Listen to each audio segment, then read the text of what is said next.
Sejam todos muito bem-vindos, muito bem-vindas. É com muita alegria que nós abrimos agora a Arena Talks, esse espaço de ideias aqui da Abrim, o maior evento de brinquedos da América Latina. É uma alegria receber vocês aqui. A gente está completando 40 anos da Abrim esse ano, é uma edição muito especial. Eu me chamo Fernanda Estica, eu sou jornalista e eu vou acompanhar vocês aqui nesses 4 dias desse evento tão incrível, tão bacana. Eu fico muito feliz de voltar. Todo ano a gente vê coisas tão legais aqui. É uma feira muito divertida, além de tudo, né? Além da gente poder pensar, trocar ideias e alavancar os negócios, né? Muito bom. E encontrar os amigos também. Bom, a gente tem esse ano, nessa edição especial, uma verdadeira viagem no tempo. A gente vai falar sobre passado, presente e futuro do setor de brinquedos. Vai falar sobre a nostalgia dos brinquedos do passado. Vai pensar esse momento, o cenário atual. E vai refletir sobre o futuro do setor de brinquedos. Isso numa programação muito rica aqui nesse palco, palestras, painéis, com convidados nacionais e internacionais, com empresários, entidades de classe, que vão trazer aqui para a gente todo o seu conhecimento, sua experiência, seus insights relevantes, que vão ajudar todo mundo aqui a vender mais brinquedo. E além da nossa programação aqui no palco, a Abrim traz vários outros conteúdos bem interessantes. A feira está super legal. A gente tem uma exposição muito bacana ali na entrada, já na rua principal, vocês devem ter visto. Uma exposição sobre a história do brinquedo. A gente tem aqui na frente o Game Show. Para quem ainda não passou ali, muito legal, é um espaço dedicado a jogos de tabuleiro. Muita coisa interessante, os expositores capricharam esse ano, tenho certeza que vai ficar todo mundo muito feliz e vai sair daqui cheio de conhecimento nessa edição 2024. Para não perder nada do nosso conteúdo aqui da Arena, vocês podem acompanhar a nossa programação no site abrim.com.br. A programação também está nos totens que estão aí espalhados pela feira e também nesse guia do visitante que vocês receberam. O guia tem a programação, tem o mapinha da feira para ninguém se perder. Bom, a gente vai agora, então, começar o nosso conteúdo desse primeiro dia da Arena Talks. A gente vai começar com um painel que é uma homenagem, na verdade. É uma homenagem às marcas que sempre estiveram conosco na Abrim, nesses 40 anos de história, em todas as edições. A gente vai receber líderes importantes aqui no palco que vão falar sobre evolução do brinquedo e relação com o consumidor. Eu convido agora ao palco o Mozi Candi, CEO da Candide. Bem-vindo, muito obrigada pela presença. Convido também o Aires Fernandes, diretor de marketing da Brinquedos Estrela. Aires, muito bom receber você de novo aqui. E convido também João Nagano, diretor de marketing da Grow Jogos e Brinquedos.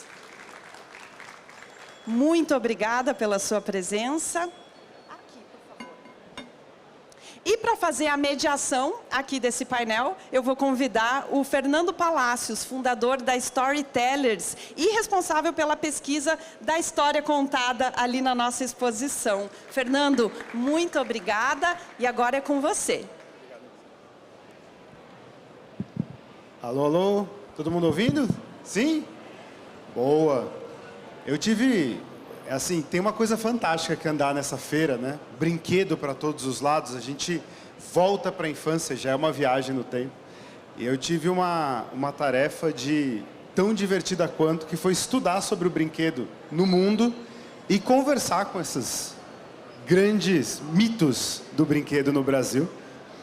E agora eu vou contar, a gente vai trazer um pouco aqui dessa visão do que aconteceu nesses últimos 40 anos, né? E eu acho que vocês vão gostar. Também, inclusive, temos um espaço no final para perguntas. Então, quem quiser fazer perguntas, a gente vai abrir para isso também. tá bom?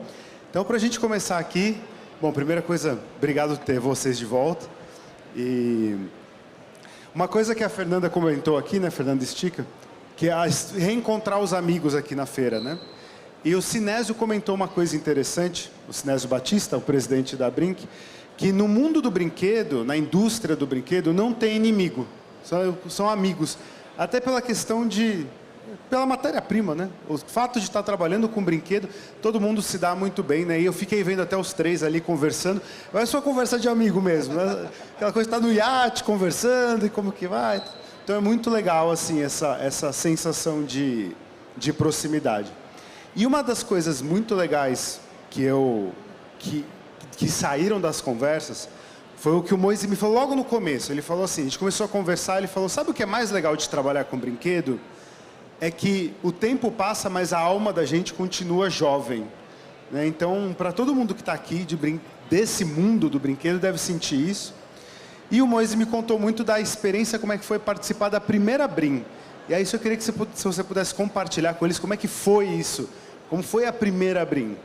Bom, eu me lembro, a primeira Brin foi na Bienal, no Ibirapuera, e para mim foi assim um encanto. Imagina aquele espaço maravilhoso que é a Bienal, todo que era indústria de brinquedo, distribuidor de brinquedo, e o mundo era outro, o brinquedo era outro, era mais...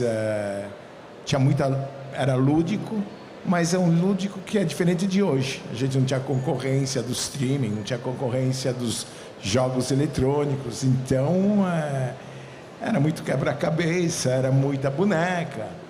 Eu, só para vocês entenderem que era o brinquedo, a minha primeira exposição, minha primeira feira de Brin era voltada a porta-joias musicais, que era brinquedo e era lúdico. Então, imagina uma boneca, vários modelos de boneca, que se abria uma caixinha, todas as nossas avós tiveram, nossas bisas tiveram, as bisas dos meus filhos tiveram. Então, aí se abria, era um encanto. Se abria, você via essa área super simples, mecanismo mecânico e a boneca dançando. E era isso mais ou menos o brinquedo. O brinquedo era mais simples, a criança era mais criança, existia mais criatividade. E foi essa a primeira experiência que eu tive na Bienal, um espaço maravilhoso. E o Aires estava, o Nagano estava também. Estava sim, né? Estava sim, entendeu? Eu sou novo, eu sou mais novo daqui. Tá certo. Um ano a menos que nós, Aires. Não, eu estava fazendo teste de brinquedo ali, eu era criança na época. Então tá bom. Então é isso. Essa foi. E hoje você vê o brinquedo também, o brinquedo é maravilhoso, a gente usa muito da criatividade e tudo, mas é outra pegada hoje. E seguindo essa magia, né, essa coisa lúdica do brinquedo, a gente teve momentos de o brinquedo evoluindo, né, de certa forma. E uma coisa muito legal que o Aires me comentou é que o brinquedo é um retrato da sociedade, né? Ele mostra e ele acompanha a evolução, o que vai acontecendo de mudança na sociedade, o brinquedo meio que absorve, né? E nesses 40 anos de lá para cá, você pode dar um panorama assim dessa sua visão de como esse retrato da sociedade foi mudando, né? O Moise falou que era outro mundo. Como é que o mundo foi mudando de lá para cá? Bom, Fernando, o brinquedo ele se confunde com a história da civilização, né? O brincar é uma função genética. Quase todos os animais brincam e obviamente o ser humano não é diferente. A gente tem citações do brincar na República de Platão, do século IV a.C. Nós temos bonecas de argila que foram encontradas na Grécia Antiga. E o brinquedo, se você fizer uma linha no tempo, através do brinquedo você faz uma radiografia da moda, dos usos, dos utensílios, dos movimentos sociais, da tecnologia daquele momento. O brinquedo, ele carrega todas essas variáveis. Eu brinco sempre que a gente coloca num caldeirão e devolve com um artigo de primeiríssima necessidade, que é o sonho, a fantasia, né? E todo e qualquer brinquedo, ele ajuda no desenvolvimento intelectual, motor cognitivo das crianças. E através do brinquedo, a criança descobre o mundo. E aí, esse brinquedo, nesses últimos 40 anos, ele acompanhou os movimentos sociais, os desenvolvimentos tecnológicos, as famílias ficaram menores. Hoje, as mulheres, acho que a média é de 1,6, 1,7 criança por mulher. Então, as crianças hoje estão solitárias, houve uma aglomeração nas metrópoles. As crianças estão sozinhas, com uma agenda muito repleta, porque a mulher também se emancipou e foi para o mundo corporativo. As crianças estão protegidas por causa da violência das grandes cidades. E aí o Moisés coloca muito bem, né? O brinquedo que era mais romântico, mais contemplativo, hoje ele carrega em si muito mais tecnologia para convidar a criança a brincar com ele. Porque também ele disputa a atenção com diversas outras formas de apresentação. Hoje a criança é bombardeada por diversas mídias, então a gente disputa o tempo e o encantamento de outras indústrias que avançaram no quesito brinquedo. Então, nesses últimos anos, assim se transformou. Antes era a indústria do vinil que deu consistência à pele da boneca, a mecânica deu movimento, e hoje a menina dos olhos é a eletrônica embarcada, e que os brinquedos pedem comida, acordam, dormem, chamam a criança para brincar com ela. E já antecipando um pouco o que você vai falar daqui a pouco, qual é o futuro? A gente não sabe, né? Hoje se fala muito em inteligência artificial, mas o que vem pela frente. A única certeza que eu tenho é que o brinquedo vai incorporar novas tecnologias, vai transformar e vai devolver para a criança, porque essa é uma função, como eu falei lá no início, absolutamente genética. Falei muito, desculpa aí. Vai, João. Nunca você fala muito, Ares. Deixa eu só fazer um comentário antes de você me perguntar, que você falou sobre a amizade no setor, né? E eu queria comentar uma coisa que geralmente entre as pessoas, entre os profissionais do mercado, entre os donos das empresas, existe um negócio que chama-se inveja, né? E eu acho que no nosso caso, no nosso setor, existe outra coisa muito melhor que a admiração. E isso faz com que a gente, quando se encontra, se dê bem, converse. É uma festa. Hã? É uma festa quando a gente se encontra. Então, não tem outra definição. E eu acho que isso faz parte, né, tem a ver muito com o que a gente, né, como você comentou, com a matéria-prima, a gente trabalha com o sonho, com a alegria, né? Não só da criança, mas da família, né?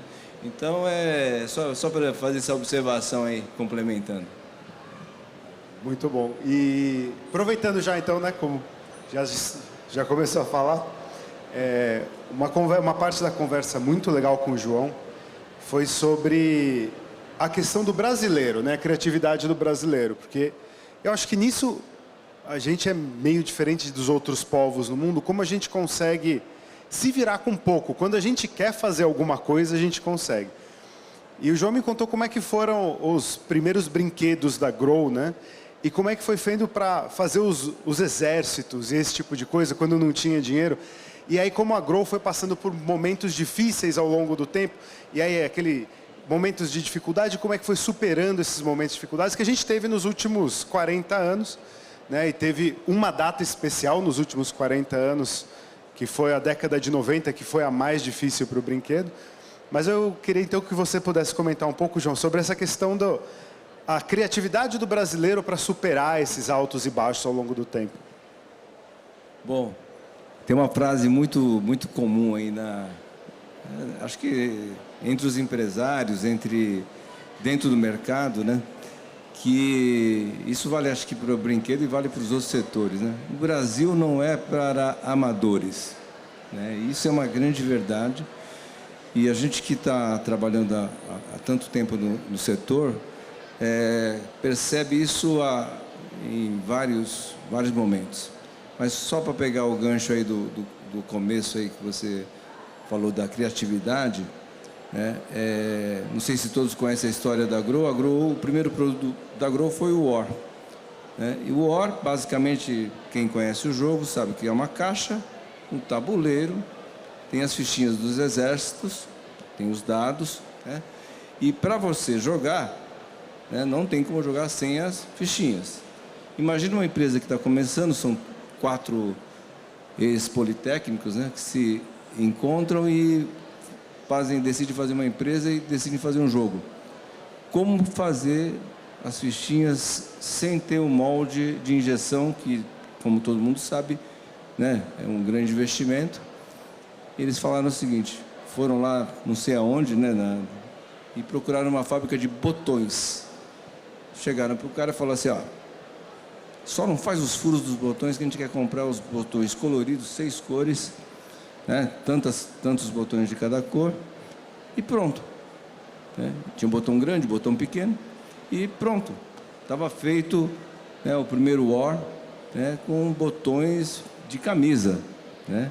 Então, quando a gente conversou com o Fernando, eu contei essa história, que é absolutamente verdade, né? Confidenciada aí pelos próprios donos, e que até virou, tá escrito aí em alguns livros aí.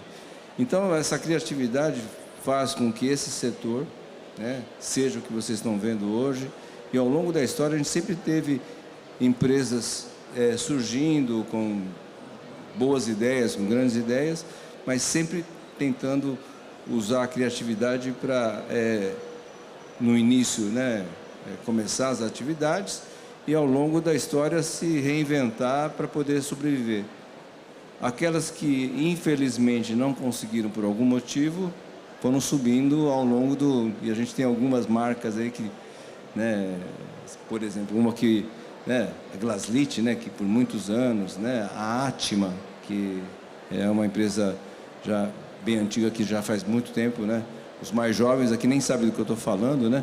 Mas, enfim, né? A Troll, né, que alguns mais antigos também conhecem, e mais outras, né, marcas, que, por exemplo, a Maritel, que era de pelúcia, né, que até algum tempo atrás estava conosco, aqui na feira, elas foram caindo, ou, né, por algum problema ou outro, não continuam no mercado.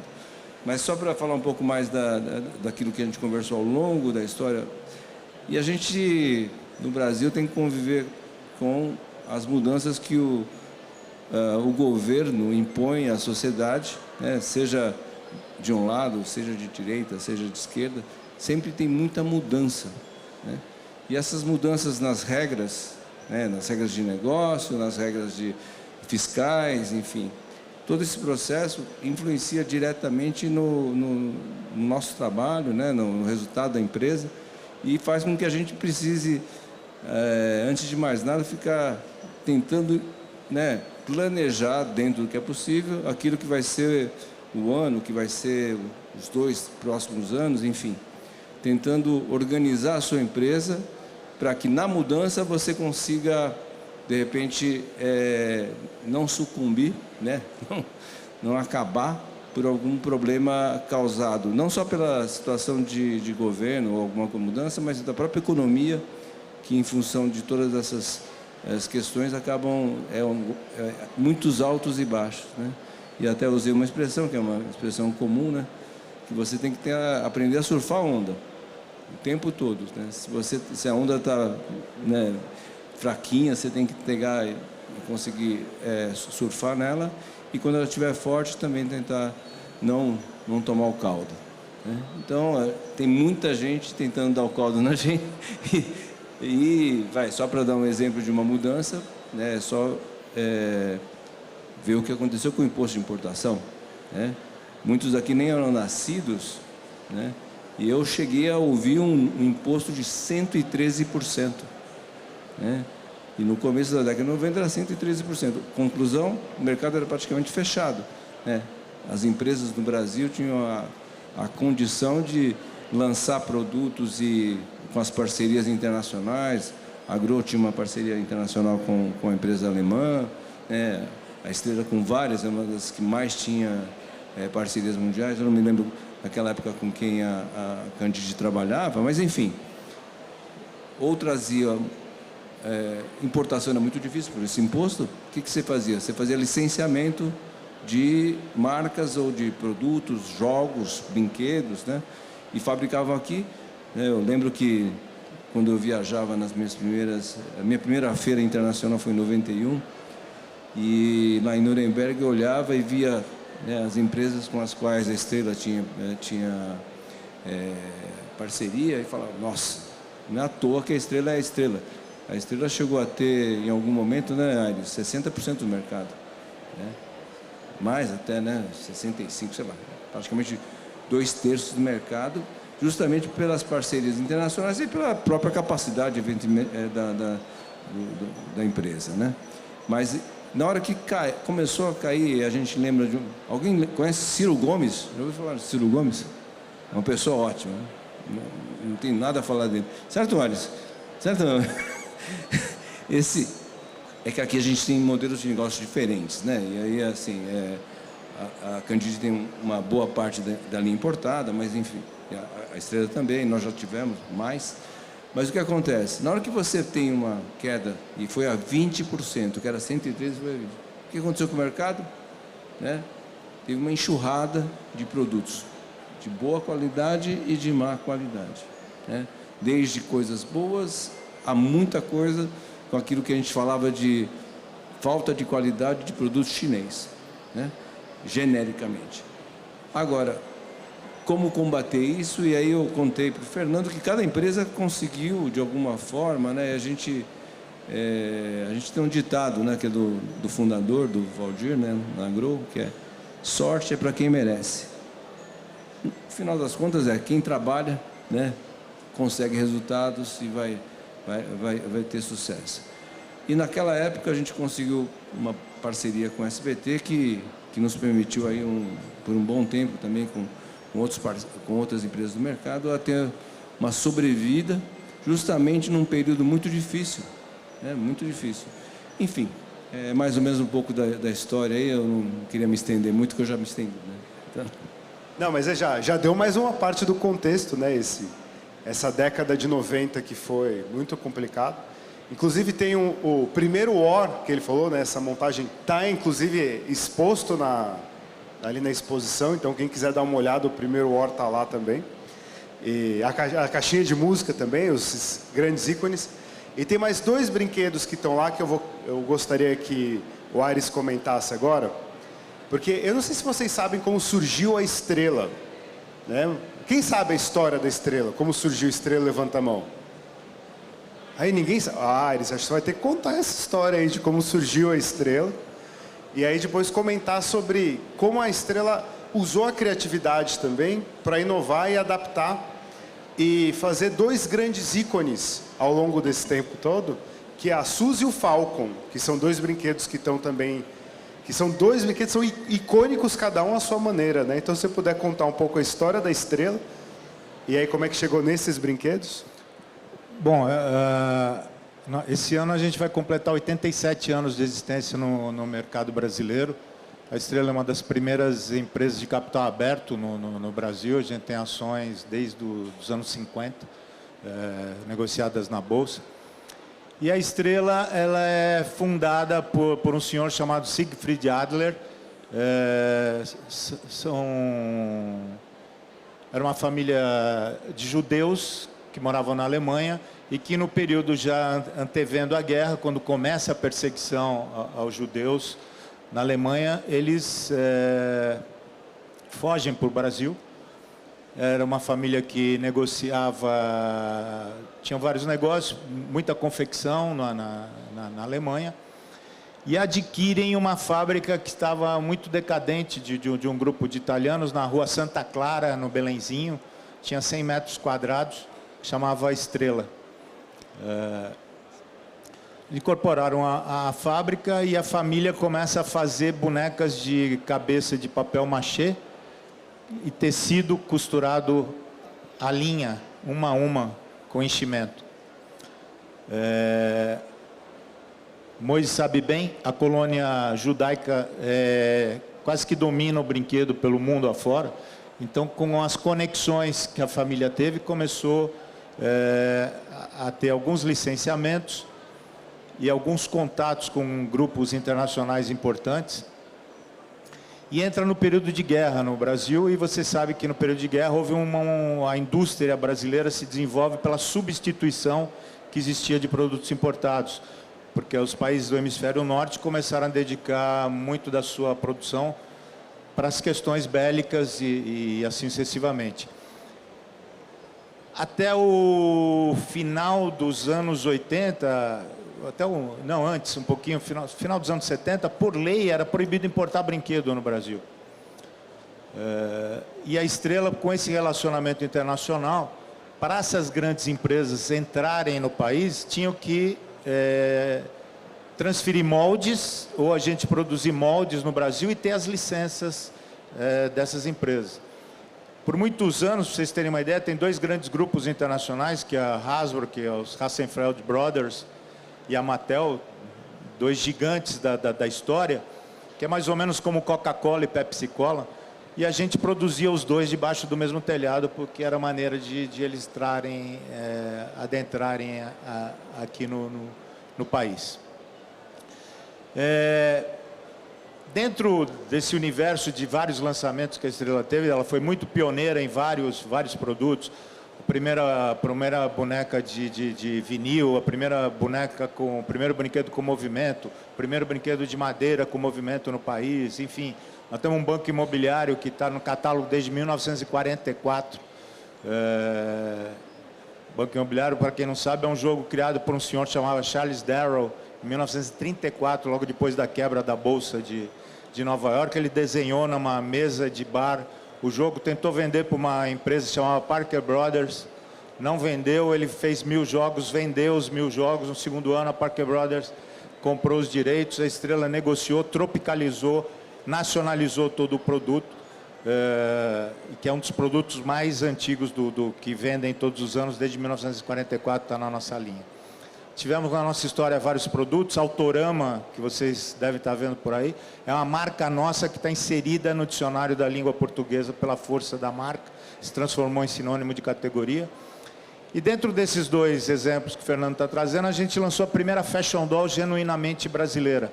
Barbie já era dos anos 57, já era um fenômeno, mas ela tinha toda uma característica de hemisfério norte, né? Corpo longilíneo, loira, olhos azuis, casaco de vison, lantejoulas, uma coisa muito hollywoodiana. Tem uma penetração absurda, é um fenômeno de venda, até porque nós lançamos Barbie em 1982 aqui no Brasil. Mas Suzy é de 1966. Ela foi criada no biotipo da mulher brasileira, um pouco mais volumosa, que é o gosto brasileiro, né? Ela de formas menos longilíneas e mais volumosas, dentro das características da mulher brasileira. Para quem não é do setor, existem 3 grandes segmentos de bonecas. Um que é o primeiro, que são os bebês, onde a menina exerce o instinto de maternidade. Então ela brinca de amamentar, trocar fralda, pentear, reproduz o que ela está vivendo na família. Quando ela cresce um pouquinho, tem as bonecas aspiracionais, o que ela quer ser, que aí é a Suzy, a Barbie. Então elas fazem projeções do que serão no futuro. E nos últimos anos tem um outro fenômeno agora, que são as reproduções de celebridades ou de artistas, ou que ela quer trazer para o seu convívio. Esse é o lado feminino. O lado masculino, Falcon é uma derivada de um produto que era o G.I. Joe norte-americano, que era um filho da guerra do Vietnã.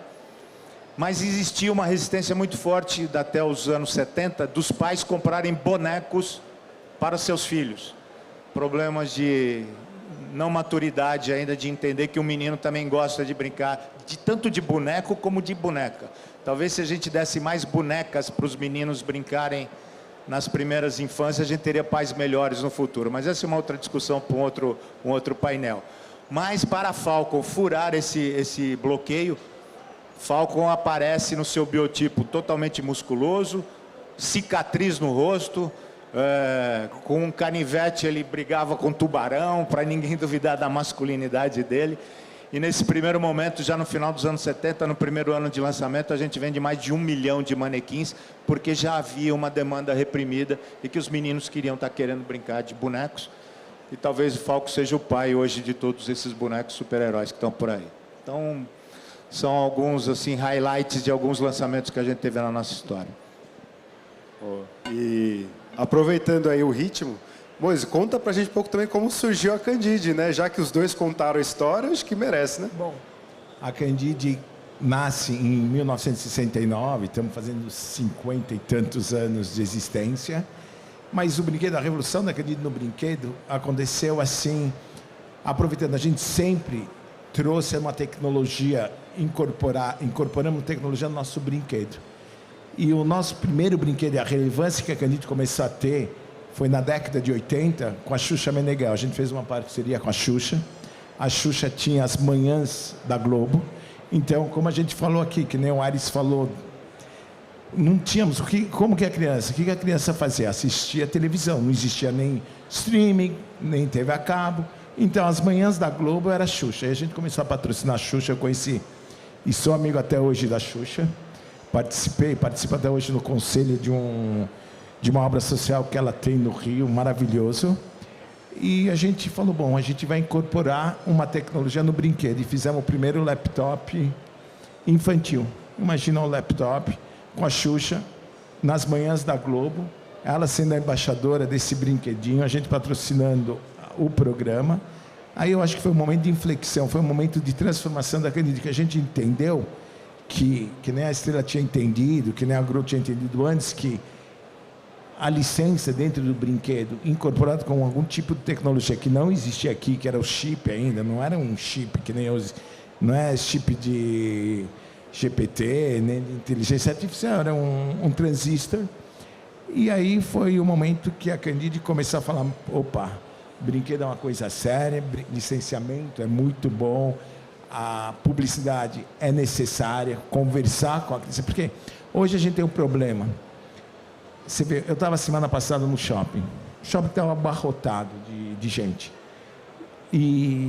mas as lojas estavam bem vazias, não tinha movimento nas lojas. E para nós, o segmento de brinquedos, se a gente consegue fazer que o movimento da pessoa que está no shopping entre na loja, certeza a gente vai converter em venda. Porque quem já viu uma criança dentro de uma loja de brinquedo não comprar? Então, hoje, o nosso desafio é tentar, de alguma maneira, impactar a criança, o nosso jovem consumidor, que entre numa loja de brinquedo. E essa loja de brinquedo tem que ser um laboratório, tem que ser uma experiência, um programa. Eu tenho netos hoje, quando eu levo meus netos para uma loja de brinquedo, eles... Eu não vou usar a palavra piram, mas eles ficam muito, sabe? Eles ficam tão confusos de que eles querem comprar, e eles acabam comprando alguma coisa. Que seja Grow, que seja Estrela, que seja Candide, que seja Chalinho, que seja Toy Mix, eles compram. Então, hoje o nosso desafio maior é tentar fazer movimento, contar uma história para a criança dentro das lojas, dentro do varejo. E se a gente conseguir fazer isso, a gente vai... Independente se o produto é importado, de quem quer que seja, nacional, você vai converter em vendas. Então, a gente começou com a Xuxa e, a partir daí, entendeu a importância de publicidade, de propaganda e do licenciamento. Às vezes feito aqui, a gente produzia aqui. O primeiro brinquedo que a gente produziu foi com a Atma, Nagano. O porta-joia musical foi a Atma, que a gente trazia o mecanismo que era importado, que não existia no Brasil. Existia uma lei, não podia se importar nada que tivesse simular nacional, não só no brinquedo, era o plano industrial, e a injeção era feita na Atma, o mesmo modelo que a Estrela fazia. Importávamos os moldes, ou fazíamos aqui, e o Parque Fabril era cá. Então, essa foi a história da Candide, foi assim que a gente começou a entender um pouco mais do brinquedo. E até hoje estamos aí, tá? E você acha que essa importância da publicidade, de comunicar com o consumidor, nos dias de hoje continua valendo? Isso mudou? O que mudou de lá para cá? Com certeza continua valendo, só que a maneira hoje de se comunicar é totalmente diferente. Antes era bem mais simples, era bem mais fácil. Existia a TV aberta, que todo mundo tinha acesso. Aí eu me lembro quando começou a TV a cabo. A TV a cabo foi assim, uau, um espanto, democratizou, porque era muito mais barato. Então você fazer uma inserção na Globo era carésimo, fazer uma inserção numa plataforma a cabo era muito mais barato. E aí a gente era feliz e não sabia. Hoje existem milhões de formas de comunicar. Às vezes eu tenho meus filhos que hoje tocam a empresa, ficam falando de flopou, não flopou. Eu falo, fala em português que eu não estou entendendo nada. Então é muito mais complicado, mas a gente tem que comunicar e temos que contar uma história bonita. O brinquedo, ele reflete o que está acontecendo no mundo nesse exato momento. Você encontra bonecas de argila vindas do Império Romano ou em escavações arqueológicas. Então, é isso, a gente tem que comunicar para os nossos consumidores, para os pais dos nossos consumidores, para os avós dos nossos consumidores, que existem coisas legais acontecendo no mundo de brinquedo. Como que a gente comunica hoje é bem complicado, mas plataformas virtuais e tudo mais, mas tem que continuar comunicando com certeza.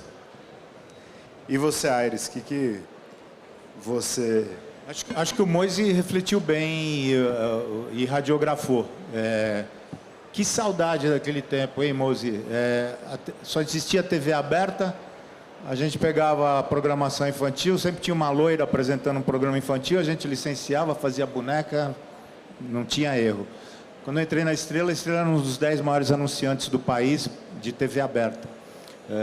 Então a gente tinha uma avalanche de comunicação, porque a família se reunia na sala e tinha uma televisão. Você mandava uma mensagem e toda a família estava assimilada. Você dava o estímulo para a criança e o detentor do orçamento doméstico, que é o pai e a mãe, estavam conjuntos na recepção da comunicação. A gente estava falando das mudanças que aconteceram. A última estatística que eu vi, 83% das crianças de classe AB já tem um device no seu quarto, que pode ser um Smart TV, ou pode ser um tablet ou um celular. Ao fechar a porta, os pais já não sabem que programação ela está sendo impactada. Então hoje, como eu falei, a criança, por ser bombardeada por diversas mídias, ela detém a informação. Ao deter a informação, ela quebra a hierarquia de casa.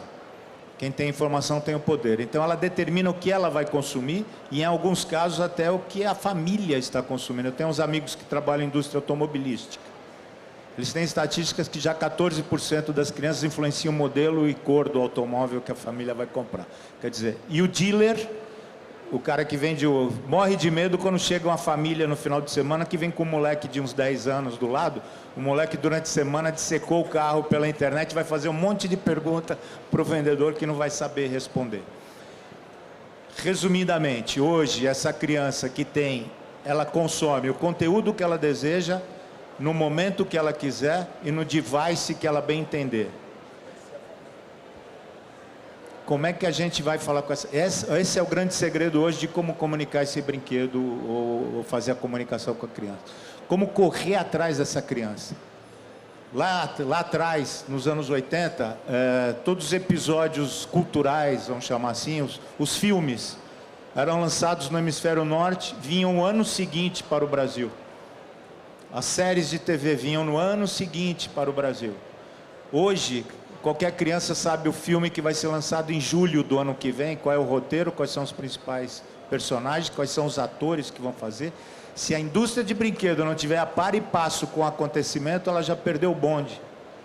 Porque a criança antevém e sabe tudo o que vai acontecer. Ela detém muita informação. E por ter essa informação, ela está com uma característica perigosa. Ela está se tornando, de alguma forma, volúvel e descartável. Ela é um radar de consumo. Absorve, descarta e já vai para o próximo. Por isso o ciclo de vida do brinquedo normal tem se encurtado muito, que é um outro problema, uma diversidade que a indústria de brinquedo tem. São raros os produtos que se tornam perenes e que podem atravessar décadas. Hoje ele nasce e morre com uma velocidade muito maior, exatamente por esse bombardeio de informações e de desejos, isso do ponto de vista de comunicação. E as outras indústrias que avançaram nesse consumidor que é a criança, ofertando outros tipos de diversões, de outras formas de entretenimento que também estão competindo com o nosso brinquedo, sem contar o tempo, né, que eu falei aqui em algum momento, da agenda da criança. Ela estuda Kumon, mandarim, defesa pessoal, aula de futebol. Que horas para brincar? É uma outra dificuldade do setor. E, João, o seu público acho que é um pouco mais velho, né, do que o deles. Como que você sente aí? A mesma coisa? Como que é a Em sensação? relação à comunicação, olha, bom, tudo que o Moisés falou e que o Aires comentou agora, a pura verdade. A gente, lógico, de forma diferenciada pelo tipo de linha que a gente trabalha hoje. Nós já trabalhamos com uma linha muito mais diversificada na década de 90, né? E início da década dos anos 2000, mas a gente acabou focando aí. Nós tivemos uma mudança interna muito forte em 2016 e focamos hoje na nossa linha. São jogos, né, adultos e para crianças, quebra-cabeças adultos e para crianças, e temos os nossos kits de ciência, de mágica, né? E na hora que a gente foca desse jeito, alguns segmentos ficam mais difíceis, né, para a gente atingir. Por exemplo, nós não temos mais linha baby, né, linha para bebê nem pré-escolar. Então, os desafios de comunicação, mesmo no caso para os bebês, que você tem que chegar na mãe, hoje são muito mais complicados. Antigamente, acho que tinha que revista Pais e Filhos, não era um negócio fácil de saber onde está. Então, se ia lá, ou queria ou não queria fazer o anúncio para aquele público. Hoje, né, o Aires definiu bem, ele é um dos caras mais entende de marketing para criança no Brasil. Né, Aires? Eu estou te elogiando aqui, você não está me ouvindo, né? Ah, tá. que é? Ah, tá, eu vou reduzir. Mas deixa eu cortar, estou me cortando o barato aqui, então eu vou falar rápido. Mas então, sim, a gente trabalha com esse público e a grande felicidade que a gente teve no final do ano passado foi ter acertado um produto com o nosso público. Ou melhor, uma comunicação, né? A gente fez uma campanha com o produto Palpite Certo, não sei se alguém já viu, que é o nosso trabalho de tentar construir marcas perenes. Esse é o grande desafio nosso, eu acho que de todos nós. Nós temos as marcas que muitos já conhecem, né? O Ori, Imagem Ação, Perfil. E esse trabalho que a gente está fazendo é de construir novas marcas que tenham a mesma força, que sejam tão perenes quanto essas. E foi através das redes sociais que a gente conseguiu, né? Como foi comentado, hoje já o pessoal não... Primeiro que a gente não consegue anunciar para a televisão, não consegue fazer TV a cabo, também é muito complicado, mas eu acho que para o nosso público, que é criança um pouquinho mais velha, né, e também os adultos, né, a gente consegue, através das redes sociais, conversar com ele, comunicar com esse público e realmente ter um pouco mais de retorno daquilo que você investe. Além do que, eu acho que, ao mesmo tempo que é um problema, também é uma coisa boa na hora que você tem um meio de comunicação que se espalha. É mais difícil de localizar, mas, por outro lado, ele, de certa forma, principalmente com a popularização, né, e com celulares cada vez mais baratos, é uma coisa que a informação chega muito mais rápido e mais fácil para um público maior, né? Muito bem. E, bom, faltam 10 minutos para acabar. Alguém tem pergunta da plateia? Temos perguntas? Não?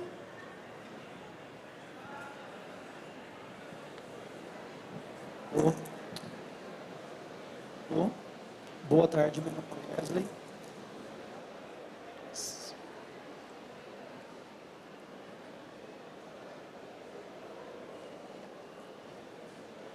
Teste.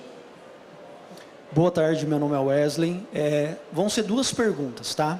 Uma, qual que é a formação de vocês, né? A formação base, né? Que nem eu sou pedagogo, então eu consigo relacionar os brinquedos em relação à minha formação, né? Então, qual que é a formação de vocês e como foi essa transição para a questão do brinquedo? E a segunda pergunta em relação, veio a pandemia, e a pandemia atingiu todos, né? As pessoas ficaram trancadas em casa, e eu observei que o uso dos brinquedos não fez decair tanto para as crianças e adolescentes, até mesmo os adultos, a habilidade social. Porque entre eles ali em casa havia uma interação que o brinquedo trouxe. Eu gostaria de saber qual foi o ponto de vista de vocês frente à pandemia em relação à questão dos brinquedos. Posso? O Wesley, bom, minha formação diria que é interessante. Eu me formei em administração de empresas, fiz um curso de pós-graduação em marketing e 10 anos depois de formado eu fiz um curso de educação física com especialização em recreação infantil. Só para jogar bola com os jovens. E depois fiz um curso de pós-graduação em futebol porque eu sou metido a jogador de futebol frustrado. Então, tem uma vida acadêmica um pouco diversa, mas acho que cada uma dessas experiências me trouxe elementos para poder trabalhar nesse universo que é tão particular, é muito particular, porque eu trabalho numa indústria que a gente tem que lançar 100, 150 coisas novas todos os anos.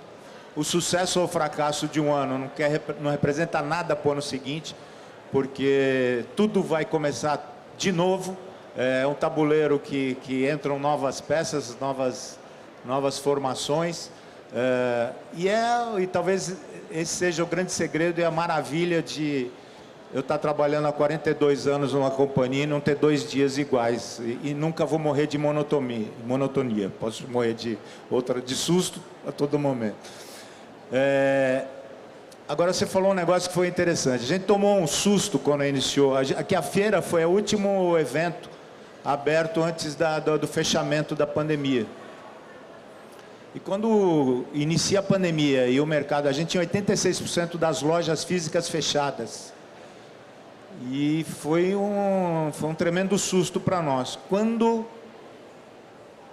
a diversidade sempre parece que encontra outros caminhos.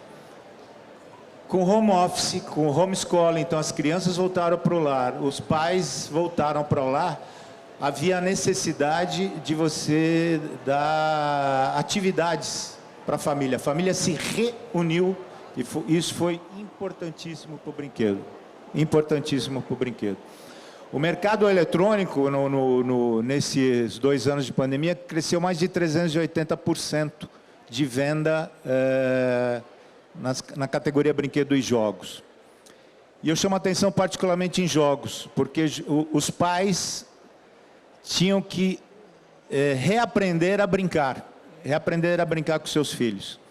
Então, o que se percebeu foi consumo de conteúdos conjuntos. Começaram a assistir filmes ou televisão conjuntamente. Foram para a cozinhar com seus filhos conjuntamente. E foram brincar com seus filhos. E aí, particularmente, aí eu falo de jogos, o João também tem uma linha importante. O jogo é um instrumento de socialização. Em torno de um tabuleiro, as pessoas se reúnem e passam horas conversando, brincando, e o jogo, além de ter esse entretenimento, ele é um resumo do que é a vida, né? Ali você está aprendendo a ganhar, aprendendo a perder, aprendendo a ter disciplina, aprendendo a ter estratégia, aprendendo a buscar objetivos, e houve crescimentos extraordinários em alguns segmentos, particularmente em alguns segmentos como jogos, nesse período que, surpreendentemente para nós, depois de uma surpresa negativa, foi muito positivo para o setor. Eu sou formado em administração também, e eu acho que no meu caso particular, fiz pós-graduação fora também, não em relações internacionais, não em administração, mas o desafio é ter conseguido montar uma equipe, porque ninguém faz nada sozinho. É um trabalho de equipe, a gente tem muitos do laboratório, tem pedagogos na empresa, a gente contrata como freela, tudo, para tentar entender o brinquedo. e para tentar entender principalmente nosso consumidor, o que nosso consumidor pensa, a transformação que hoje é... O Aires fala assim, é uma verdade. Acaba o nosso ano, é muito sazonal, então tem o dia das Crianças, o Natal, são datas muito próximas, onde se consome muito brinquedo. Aí dia 1º de janeiro, dia 10 de janeiro, começa tudo de novo. O sucesso ou o fracasso do ano anterior fica para trás, porque temos que começar, a criança está evoluindo. Os produtos estão evoluindo e a criança quer outras coisas. O nosso consumidor é a criança e a gente tenta falar com o pai, mas hoje a criança, cada vez mais, ela decide o que ela quer consumir. Na pandemia, olha, foi uma coisa muito incrível, muito interessante. Imagina, eu falei do laptop da Xuxa, da década de 80. Com home office, os pais em casa, a mãe e o pai fazendo home, as crianças em casa também estudando via virtual, não tinha mais... O convívio, a família se reinventou, todas as nossas famílias se reinventaram. Houve um convívio social e um convívio familiar muito mais intenso que tinha até então. Então a gente resgatou o laptop de novo. Você imagina uma criança de 4, 5 anos que tinha jogos. Lógico que hoje, na época que tem celular, tem iPad, tem todas as formas eletrônicas de brincar. Então uma criança de 4, 5, 6 anos, vendo o pai, a mãe, o irmão trabalhando em laptop, todo mundo começou a usar o laptop. Então, o laptop voltou à tona e também teve um crescimento muito grande, porque era aspiracional. A menina de 3, 4 anos, tinha lá o laptop dele com joguinhos, a tela ainda é preto e branco, entendeu? Mas foi uma coisa louca que aconteceu. Então, acho que a pandemia reuniu a família de novo e o brincar passou a ter uma importância muito forte dentro das famílias. Rapidinho. Eu fiz arquitetura, sou arquiteto por formação, fiz pós-graduação em marketing e eu sempre fui muito curioso com coisas de tecnologia. Então, falando sobre... Acho que a formação é isso, e só usando o que já foi dito, eu tive a sorte e o prazer de trabalhar com gente muito competente, né, nessas áreas. E nós hoje ainda temos aí na nossa equipe de consultores, pedagogos, né? Tem a Virgínia Balau, que é uma das mulheres uma das pessoas que mais entende de alfabetização no Brasil, né? Pedagoga, assim, ela trabalha na Maple Bear e nos dá consultoria. Nós estamos agora conversando, não sei se a Kátia Chedi está por aí, que também é uma especialista em neurociência, enfim. A gente tenta se cercar. A gente tem uma equipe interna também de profissionais, né? E se cerca de gente competente para poder fazer o melhor produto, o melhor jogo possível, né? E aprender com esses profissionais como fazer. E testar bastante sempre antes de liberar um produto. Agora, rapidinho, porque eu estou vendo que eu tenho 2 minutos, né? Sobre a questão da pandemia, eu vou dizer só algumas coisas, porque tudo que foi dito é verdade. A família em casa, né? Não dá para viajar, não dá para ir no cinema, não dá para fazer mais nada, vai gastar o dinheiro com o quê? Com brinquedos.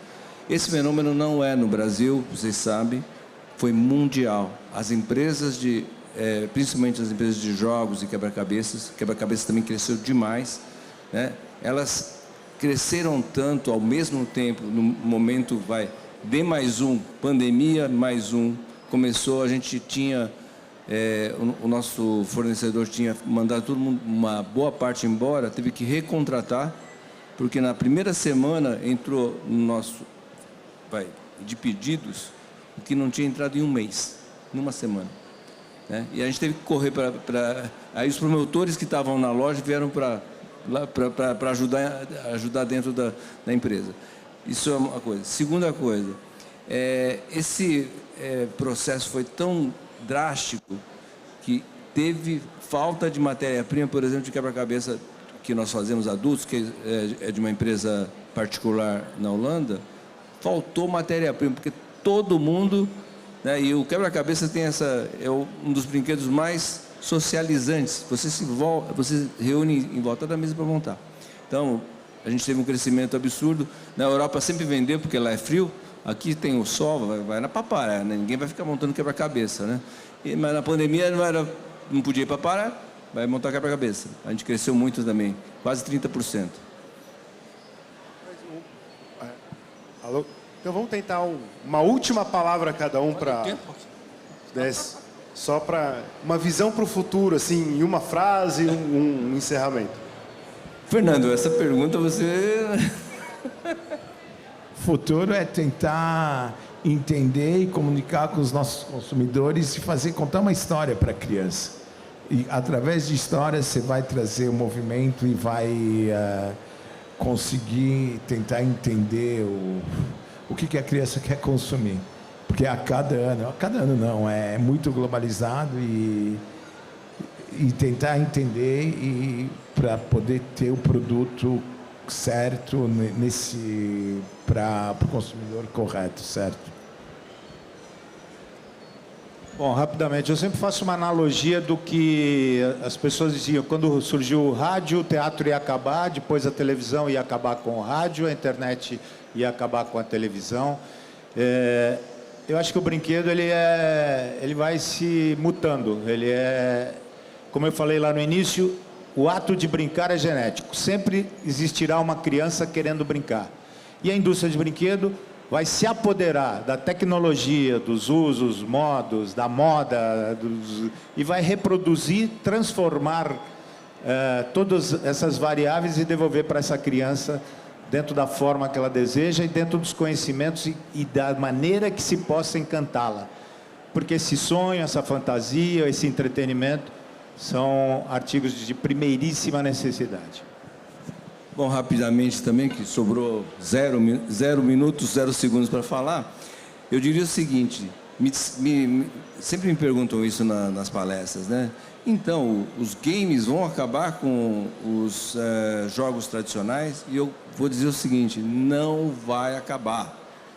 Quem faz jogos, não pare de fazer jogos. Vamos continuar fazendo. E quebra-cabeça é um exemplo, eu vou dar um exemplo aqui que vocês vão entender bem. Quebra-cabeça, tem quebra-cabeça no digital, certo? Você pega, puxa as peças e solta. Puxa a peça e solta.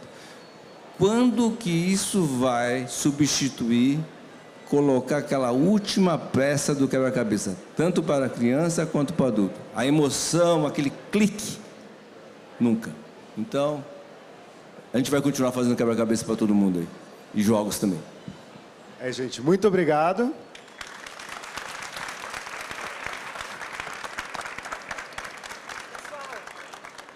Antes de encerrar a participação de vocês aqui, eu quero, em nome da Brim, fazer uma homenagem a essas empresas tão importantes para a história da feira. Eu tenho um singelo presente aqui para vocês. É uma placa comemorativa. Aqui. Eu vou ler a placa para o pessoal poder participar dessa homenagem aqui com a gente. Homenageamos a Grow, a Estrela e a Candide pela participação nas 40 edições e parceria inestimável na Feira Abrim. Sua presença ao longo de 4 décadas contribuiu significativamente para o sucesso e desenvolvimento contínuo da maior feira dedicada ao setor de brinquedos na América Latina. Esta homenagem destaca a importância e a colaboração proporcionadas por vocês ao progresso constante do setor ao longo desses 40 anos. Muito obrigada.